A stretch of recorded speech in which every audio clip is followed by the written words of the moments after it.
otros temas con nuestro interesante invitado que ya lo voy a presentar. Antes comentarles que el gobierno corporativo es el conjunto de normas, principios y procedimientos que regulan la estructura y el funcionamiento de los órganos de gobierno de una empresa.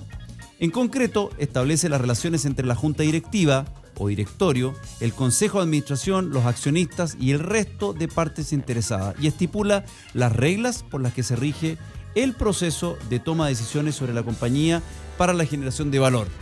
Oye, y para hablar de esto y otras cosas más, que vamos a hablar de una ley muy interesante, nos acompaña Juan Carlos Ayes, ¿está bien dicho? Hayes. Pero he sido Ayes toda mi vida. Perfecto.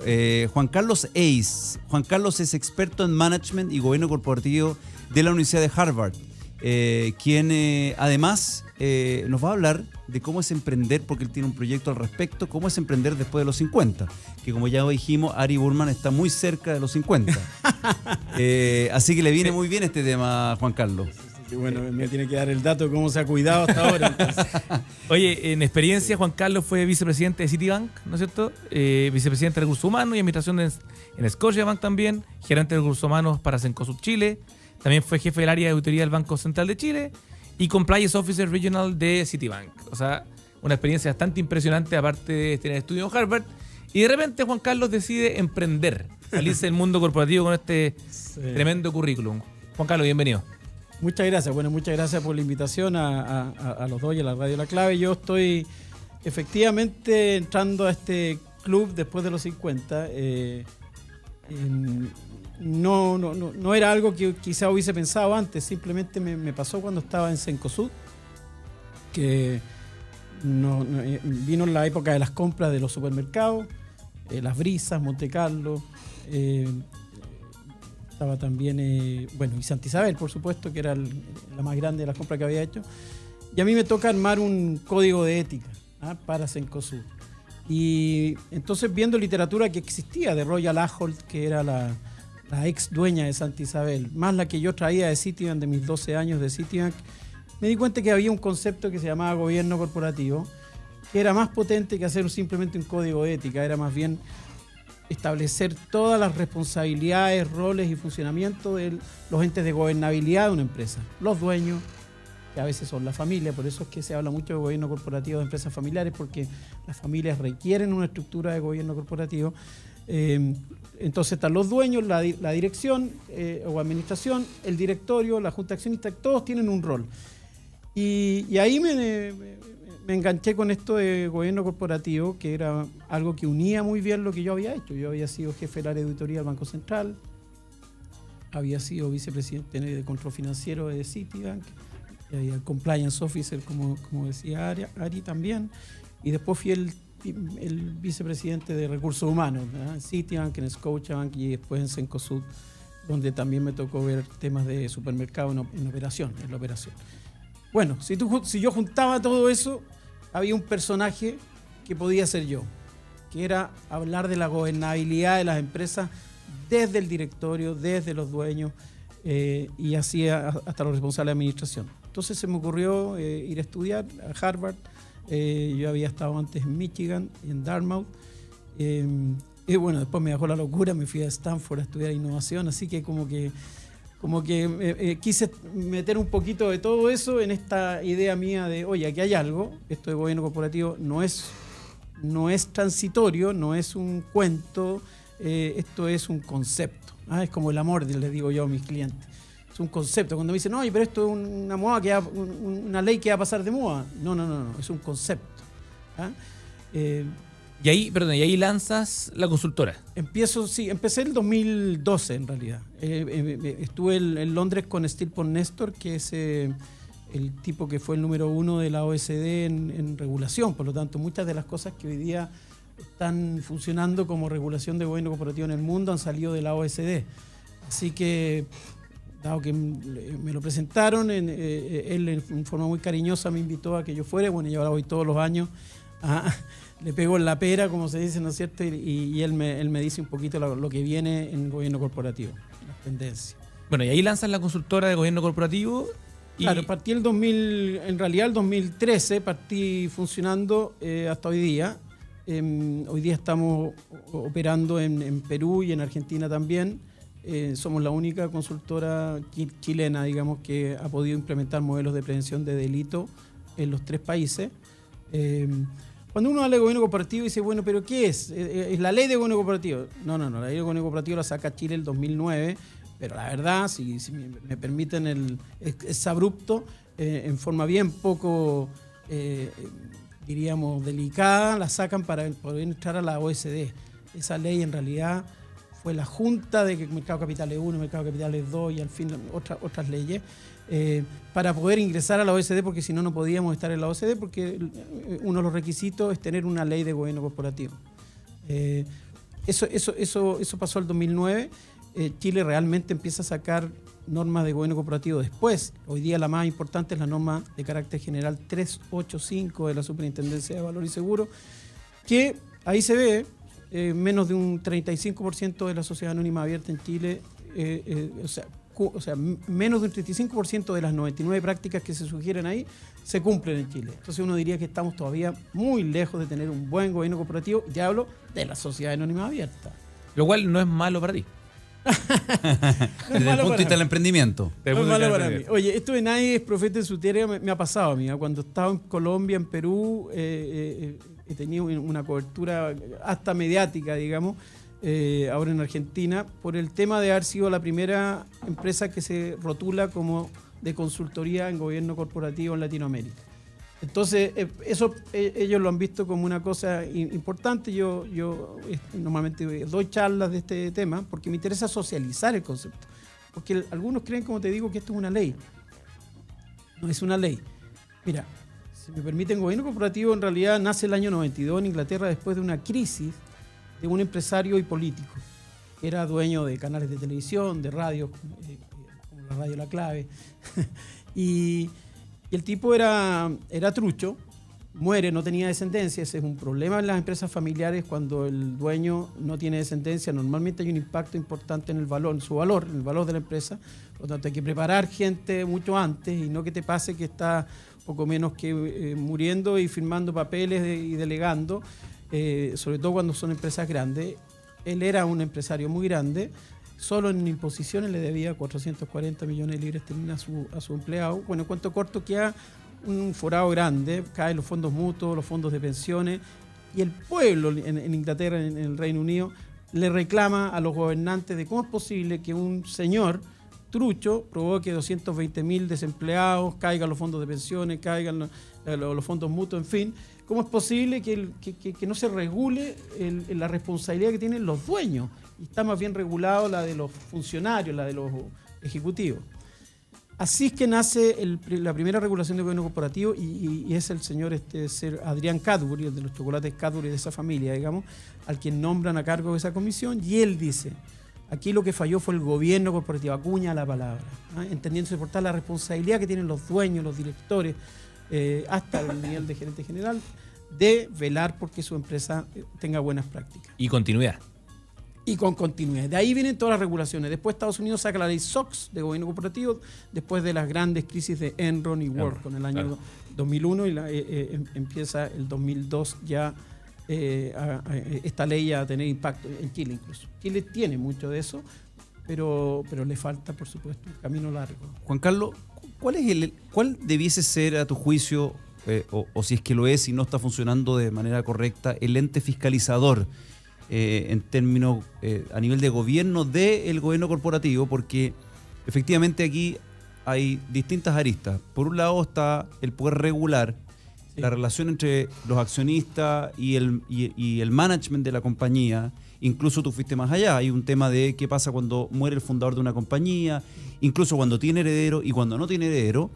Pero después hay un tema de las prácticas, más bien dicho, de las malas prácticas que tienen muchas compañías. Hemos visto en los últimos años en Chile casos muy rimbombantes en donde uno ve que ha habido carencia de gobierno corporativo, o habiendo gobierno corporativo no hay fiscalización.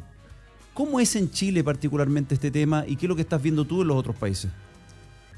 Bueno, muy buena pregunta, porque el asunto es, si tenemos una ley de gobierno corporativo desde el año 2009, si tenemos una norma que regula las prácticas en los directorios de la sociedad anónima abierta desde hace ya 4 años, y tenemos leyes como la que me preguntaba Ari antes, que es la ley 20.393, que le da la responsabilidad penal a las personas jurídicas, ¿por qué es que todavía estamos tan atrás?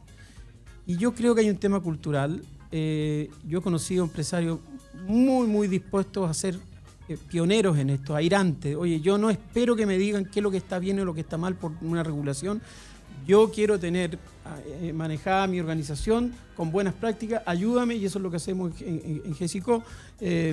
Ayúdame a desarrollar buenas prácticas y a cumplir con la ley. Y hacemos el típico compliance de cumplimiento regulatorio y normativo, pero además generamos la cultura al interior de la organización, que eso se hace a través de modelos de gestión de riesgo para administrarse en buenas prácticas.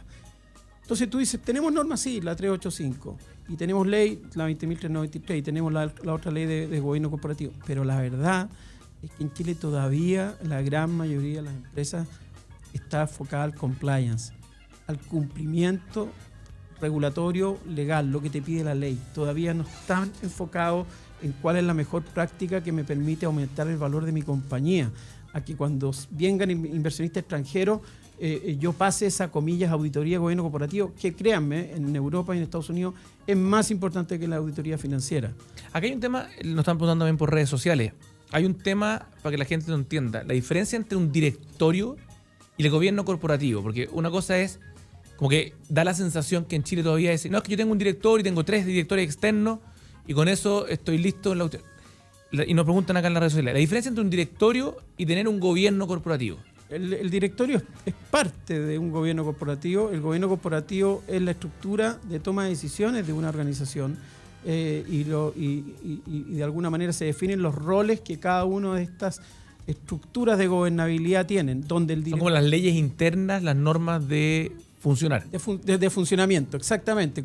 ¿Cuál es el rol de los dueños, de la familia, por ejemplo? Y por eso es que a las familias nosotros les hacemos protocolos familiares, que es ¿por qué hizo este emprendimiento la familia? ¿Qué espera con este emprendimiento? ¿Qué pasa si algún miembro de la familia el día de mañana se quiere salir del negocio y vender su parte? ¿Qué pasa si, en fin? Después está el directorio tiene una forma de funcionar, tiene estatutos, tiene temas que ve mensualmente, en fin, tiene ciertos... la ley dice, de hecho, que en todo lo que es los deberes de dirección y supervisión, el directorio no los puede delegar, digamos. Claro. ¿Ah? Entonces, aquí en Chile pareciera que todavía les falta entender que, por ejemplo, cuánto ganan sus ejecutivos es responsabilidad de ellos. ¿Ah? No es que tengo un gerente de recursos humanos y que compre una encuesta salarial no, es responsabilidad de ellos. Si hay demandas laborales, es responsabilidad de ellos. Claro. Legalmente. Entonces, claro. Ellos de repente no reciben ni esos datos. El principio que nos enseñaron a todos en la universidad, que lo que se delega es la autoridad, pero no la responsabilidad. Exactamente. Ese es el corazón de lo que hay aquí, en que algunos dicen, no, pero esto es un tema del directorio. No, señor. Gobierno corporativo es cómo se gobierna esta empresa. Ahora, perdona, un tema que creo que es muy importante. Acá la gente que nos escucha en general son empresarios pequeños o incluso grandes, pero no estamos hablando de las empresas mejor abiertas en bolsa, pero sí muchas empresas familiares. Y ahí hay un tema muy importante, y lo hemos hablado muchas veces con la tercera generación, en que, claro, si uno espera que llegue la tercera generación para hacer esto, va a ser seguramente muy tarde para ponerse de acuerdo en un montón de cosas. Entonces, el gobierno corporativo, sobre todo cuando está presente aún, idealmente, el fundador, permite empezar a preparar estas empresas para que el cambio de a la segunda, a la tercera y, Dios quiera, a la cuarta, quinta generación, esté más, valga la redundancia, encaminado un sendero para poder hacerlo más... Mira, yo tengo clientes que tienen esta estructura. Cuando los miembros de la familia cumplen 15 años, se les invita a la asamblea familiar. La asamblea familiar es como una junta de accionistas, pero solo de la familia, que se hace una vez al año. Diríamos que los dos órganos, el órgano familia, diríamos que los dos procesos que hay que tener instalados son tener un protocolo familiar, un documento donde yo diga de qué manera quiero administrar esta empresa, en qué negocios quiero estar, en qué negocios no, qué pasa si alguien quiere meter familiares a trabajar en la empresa, eso debería estar todo regulado en un documento que se llama protocolo familiar. Y lo otro es la asamblea Porque familiar. no es una conversación del asado del domingo. Claro, que es un documento que queda formal, que es casi emblemático. Tengo clientes que lo empastan en cuero y cuando cumplen 18 años los miembros le entregan esto en la asamblea anual. ¿Te fijas? Es solemne. Y está bien, porque es solemne, efectivamente. Yo soy miembro, soy parte de una familia empresaria que tengo algo más que pedir plata porque nos ha ido bien. No. Esto es, oye, tú vas a ser el heredero de esta empresa y por lo tanto tienes que enmarcarte en lo que el fundador o los fundadores dijeron y eso está en un documento. ¿Te fijas? Juan Carlos, para llevarte a otro tema que lo comentamos al comienzo y que tiene que ver con esto de emprender después de los 50, desde tu experiencia, porque a mucha gente le ha pasado y le pasa que han tenido carreras tremendamente exitosas en distintas compañías. Hay gente que por supuesto quieren terminar así su carrera laboral, no quieren arriesgar y lanzarse al emprendimiento. ¿En qué te sirvió toda esta experiencia para formar tu emprendimiento? ¿Y cuáles fueron las herramientas? Porque hay mucha gente que te está escuchando que probablemente están en tu caso. Gente que está trabajando en una compañía, gente que ha ido ascendiendo, gente que se ha ido cambiando cada vez de pegas mejores y que están pensando y te están escuchando y dicen, chuta, capaz que yo también tendría que seguir el ejemplo de Juan Carlos, pero no sé. ¿Tú qué consejo le puedes dar a esa gente y cuál crees tú que son las herramientas que tú te pudiste agarrar y meterla en un bolsito, por decirlo, y llevártela hacia tu emprendimiento? Sí, buena pregunta. Yo creo que la trayectoria ayuda, digamos. Yo trabajé tanto en Chile como en el extranjero, tuve la suerte de trabajar en empresas multinacionales que te abren mucho los ojos de, por ejemplo, este tema de las prácticas.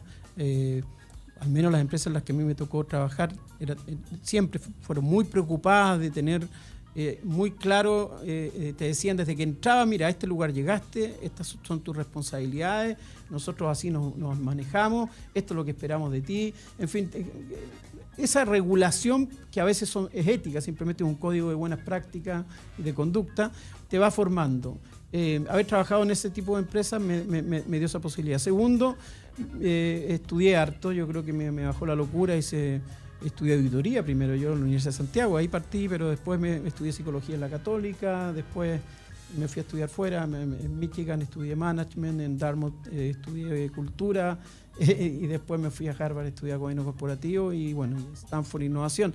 Todo eso te va haciendo, no estoy diciendo que ese sea un estándar, porque puede ser que sean cosas locales también, lo que estoy diciendo es, te sientes más preparado cuando has tenido trabajos disímiles en organizaciones que te agregan esa mirada y te preparas académicamente. Pero yo creo que lo principal es lo que uno tiene adentro el motor nomás, ¿eh? Uno tiene confianza y dice, oye, aquí me gustaría trabajar en esto. Yo he entrevistado a harta gente que anda viendo qué hacer. Estoy metido en una red donde me mandan gente ejecutiva, la mayoría de ellos, que han salido de donde están por decisión propia o no, y que te preguntan un poquito, oye, ¿cómo ves tú? Y yo lo que más trato de ver es lo que exactamente tú estás diciendo. ¿En qué etapa de la vida estás hoy día? ¿Qué es lo que realmente te gustaría hacer? ¿Y qué tan preparado estás para hacer eso que te gustaría hacer? Porque eso persigue ese sueño. Yo creo que eso es lo principal, persigue ese sueño. Con todos los costos que eso tiene. O sea, yo le contaba alguna vez a Ari que este tema de que no pagan a 30 días a los proveedores, yo lo sufro. Mira, hay clientes que me pagan a 100 días, 120 días y es un sufrimiento. Te digo, de verdad, para uno todo el tema de flujo caja todos los meses y algunos no estarán dispuestos a ese dolor de estómago, pero hay que pasarlo, ¿te fijas? Entonces, yo lo que le digo a la gente es, yo partí un poco tarde. Yo creo que cuando uno tiene ese bichito adentro hay que empujarlo, hay que tratar de emprender, salir a cumplir ese camino que uno dice, yo soy bueno en esto, debería hacer algo en esto, bueno, háganlo. Ahora, es curioso esto que cuando tú dices yo partí tarde, pero yo al escuchar tu historia, porque esto es como el tema de los doctores, porque al final, dependiendo de lo que uno tenga, si es un resfrío, bueno, probablemente no sé si uno va a estar tan preocupado del extenso currículum del doctor, Pero en tu caso, cuando tú dices, yo partí tarde, permítame que te lo diga, pero yo creo que justamente es al revés.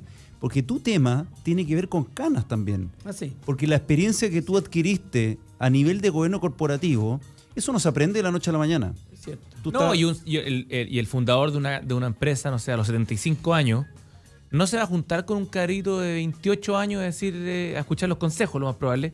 Se va a juntar con un caballero con un extenso currículum. Claro, por eso que quería hacer este link en el sentido en que cuando tú escuchas gente que te dice, oye, Juan Carlos, mira, a mí me gustaría hacer tal y tal cosa, dentro de ese checklist, la edad, dependiendo para lo que uno quiera emprender, Claro. justamente puede no ser un... Es cierto. O sea, teníamos a Carlos antes, a Carlos Barker de No More Water. Sí. Claro, no sé qué edad tiene Carlos, tendrá 27, 28, a lo mejor menos. Claro, hace un producto de limpieza auto que no requiere, desde el punto de vista de su emprendimiento, ninguna expertise más que tener el empuje y con un buen socioquímico. En el caso de gobierno corporativo y consultoría en general, lo que se pide mucho son las canas. Las canas, efectivamente. Sí. Bueno, algo tengo yo.